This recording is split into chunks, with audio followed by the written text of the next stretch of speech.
Assalamualaikum warahmatullahi wabarakatuh. Halo, perkenalkan nama saya Seri Dwi Anggraini dengan NIM 223209108 kelas 6D Akuntansi jurusan Akuntansi Politeknik Negeri Madiun.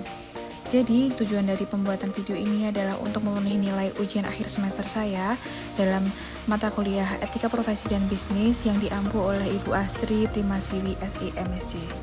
Jadi di sini saya akan membahas tentang kode etik profesi akuntan. Langsung saja, di mana nanti saya akan membahas ada 4 poin, yaitu yang pertama, pentingnya kode etik dalam profesi akuntansi, yang di dalamnya nanti akan membahas tentang tujuan, fungsi, dan ruang lingkupnya. Lalu yang kedua ada prinsip-prinsip etika profesi akuntan. Lalu yang ketiga penerapan etika dalam praktik. Lalu yang keempat, yang terakhir, yaitu sanksi pelanggaran kode etik. Baik, langsung saja masuk ke pembahasan pertama, yaitu pentingnya kode etik dalam profesi akuntansi. Jadi profesi akuntansi itu memiliki peran yang sangat vital dalam menyediakan informasi keuangan yang andal, relevan, dan dapat dipercaya oleh para pemangku kepentingan atau stakeholder, seperti investor, kreditur, pemerintah, dan masyarakat. Informasi keuangan ini dijadikan dasar dalam pengambilan keputusan ekonomi yang menyangkut kepentingan publik. Jadi, karena tingginya kepercayaan masyarakat terhadap profesi ini, akuntan itu dituntut untuk tidak hanya memiliki keahlian teknis, akan tetapi juga menjunjung tinggi nilai-nilai moral dan etika. Jadi, tanpa etika yang kuat, akuntan itu bisa menyalahgunakan posisinya ya untuk memanipulasi laporan keuangan atau terlibat dalam konflik kepentingan yang dapat akhirnya merusak reputasi profesi yang akan menimbulkan krisis kepercayaan publik terhadap informasi keuangan. Oleh karena itu, kode etik itu disusun sebagai pedoman moral dan profesional untuk memastikan bahwa setiap akuntan itu bertindak secara jujur, objektif, bertanggung jawab, dan profesional dalam menjalankan tugasnya. Lalu ada pun tujuan dari kode etik itu sendiri, yaitu yang pertama adalah untuk menetapkan standar perilaku profesional bagi akuntan, yang kedua menjaga kepercayaan publik terhadap profesi akuntansi, yang ketiga memberikan pedoman dalam menghadapi dilema etika dalam praktik, lalu yang terakhir atau yang nomor 4 yaitu untuk melindungi masyarakat dan pengguna jasa akuntan dari praktik yang tidak etis. Adapun fungsi dari kode etik itu sendiri, yaitu yang pertama adalah pedoman perilaku. Jadi ini memberikan arahan tentang bagaimana akuntan itu seharusnya bersikap dalam situasi profesional. Lalu yang kedua, standar penilaian. Jadi ini juga menjadi dasar untuk menilai apakah suatu tindakan profesional itu sudah sesuai dengan nilai-nilai profesi atau belum. Lalu yang ketiga, sebagai instrumen penegakan disiplin. Jadi ini juga menjadi dasar dalam menegakkan sanksi terhadap pelanggaran etika. Yang terakhir, yang nomor 4, yaitu pembinaan profesionalisme. Jadi ini juga mendorong peningkatan moral dan tanggung jawab sosial profesi. Lalu untuk ruang lingkup penerapan kode etik profesi akuntan, jadi kode etik profesi akuntan Indonesia itu berlaku untuk seluruh anggota profesi akuntansi. Jadi baik yang bekerja secara independen maupun dalam organisasi. Nah, adapun ruang lingkup penerapannya itu mencangkup yang pertama akuntan publik, yang kedua akuntan manajemen, yang ketiga akuntan pemerintah, lalu akademisi dan pengajar akuntansi, yang terakhir akuntan di lembaga non-profit dan LSM. Selain itu, kode etik itu juga mencakup hubungan akuntan dengan klien, atasan, rekan kerja, institusi, regulator, dan masyarakat umum, sehingga menjamin terciptanya praktik kerja yang adil dan transparan dalam berbagai aspek profesi akuntansi. Baik, untuk poin selanjutnya yaitu prinsip-prinsip etika profesi akuntan. Jadi ada 5 poin dari prinsip-prinsip etika profesi akuntan ini yang sesuai dengan kode etik yang berlaku di Indonesia. Jadi yang pertama yaitu integritas. Integritas itu merupakan dasar utama dalam membangun kepercayaan publik terhadap profesi akuntansi. Jadi akuntan itu harus bersikap jujur, objektif, dan dapat dipercaya dalam setiap kegiatan profesional. Nah, contohnya tidak memalsukan data atau menyembunyikan informasi demi keuntungan pribadi atau pihak tertentu.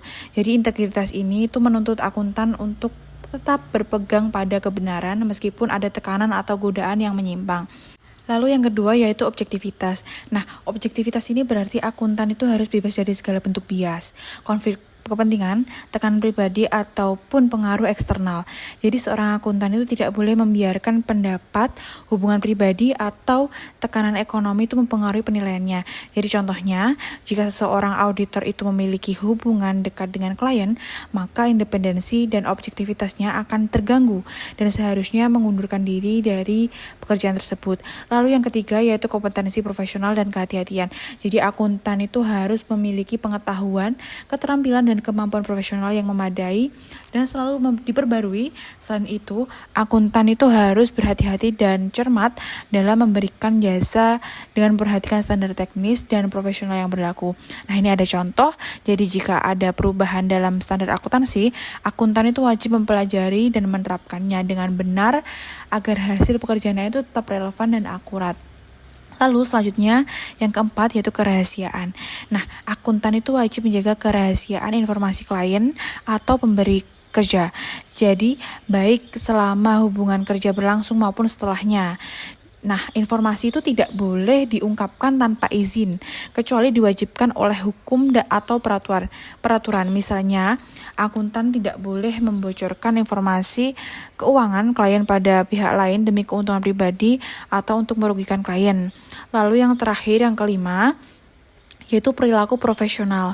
Jadi akuntan itu harus mematuhi hukum dan peraturan yang berlaku serta menghindari tindakan yang dapat mencoreng nama baik profesi. Hal ini itu mencangkup etika dalam berkomunikasi, berpakaian, menggunakan media sosial, dan setiap interaksi profesional.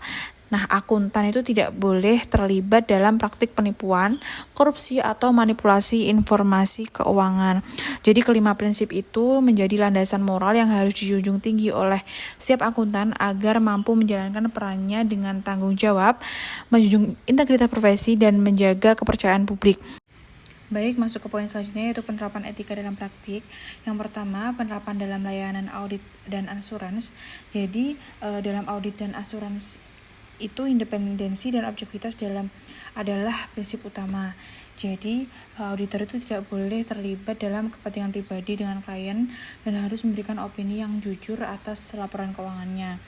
Jadi untuk contoh kasusnya itu sendiri, apabila auditor menemukan indikasi kecurangan, maka secara etis ia wajib melaporkannya sesuai dengan standar, bukan malah menutupinya. Lalu penerapan dalam jasa konsultasi dan perpajakan. Jadi dalam konsultasi dan perpajakan, akuntan itu seringkali diminta untuk memberikan solusi atau strategi oleh klien. Nah, sehingga kejujuran dan kehati-hatian itu sangat penting. Untuk contoh kasusnya itu sendiri, pada saat memberikan masukan perpajakan, itu harus benar walau tidak menguntungkan klien sepenuhnya. Lalu penerapan dalam akuntansi publik dan akuntansi manajemen. Lalu untuk akuntansi publik itu sendiri, akuntan kan bertanggung jawab kepada pihak eksternal yaitu investor dan regulator. Jadi harus menjaga independensi dan akuntabilitas. Untuk akuntansi manajemen itu sendiri, akuntan kan bertanggung jawab kepada manajemen internal perusahaan. Jadi fokus pada kerahasiaan informasi dan keakuratan laporan internalnya itu. Jadi tidak boleh menyajikan laporan keuangan yang menyesatkan demi keuntungan internal. Lalu yang selanjutnya, penerapan di sektor publik dan pemerintah. Akuntan di instansi pemerintah itu bertugas memastikan keuangan negara itu dikelola secara transparan dan akuntabel secara sesuai hukum. Lalu untuk contohnya itu, apabila seorang auditor BPK itu wajib melaporkan temuannya apabila ada penyimpangan anggaran meskipun dilakukan oleh pejabat tinggi. Poin terakhir yaitu sanksi pelanggaran kode etik. Jadi pelanggaran kode etik oleh akuntan itu dapat diklasifikasikan menjadi 3 kategori utama, yaitu tergantung kepada dari tingkat keseriusannya. Yaitu yang pertama ada pelanggaran ringan, yang kedua ada pelanggaran sedang, lalu yang terakhir adalah pelanggaran berat. Jadi untuk pelanggaran ringan itu sendiri itu bersifat administratif atau tidak berdampak langsung pada laporan keuangan. Jadi contohnya itu tidak mempengaruhi keanggotaan organisasi profesi, lalu keterlambatan menyampaikan laporan. Nah, seperti ini. Pada kasus seperti itu, sanksinya itu biasanya berupa teguran tertulis atau pembinaan etika.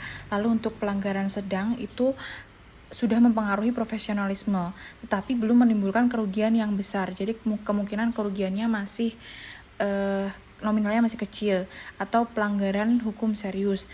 Nah, ini contohnya apabila menerima hadiah dari klien, konflik kepentingan yang tidak dilaporkan, seperti itu. Nah, biasanya sanksinya itu berupa skorsing sementara atau bahkan sampai pencabutan sementara izin praktik atau pelatihan ulang etika. Lalu ini yang paling berat yaitu pelanggaran berat, itu biasanya sudah menyebabkan kerugian yang sangat besar. lalu memanipulasi laporan keuangan. Nah, atau pelanggaran hukum berat lainnya. Ini biasanya contohnya yaitu memalsukan laporan keuangan, membantu penggelapan pajak ataupun suap. Nah, ini sanksinya itu bisa sampai pencabutan izin praktik, pemecatan dari organisasi profesi, pelaporan ke pihak berwenang atau pihak berwajib seperti nanti ada tindak pidana ataupun sipil seperti itu. Nah, mungkin itu saja penjelasan dari saya tentang kode etik profesi akuntan yang ada di Indonesia. Semoga bisa bermanfaat dan bisa diterima. Cukup sekian, terima kasih. Kurang lebihnya saya memohon maaf. Wassalamualaikum warahmatullahi wabarakatuh.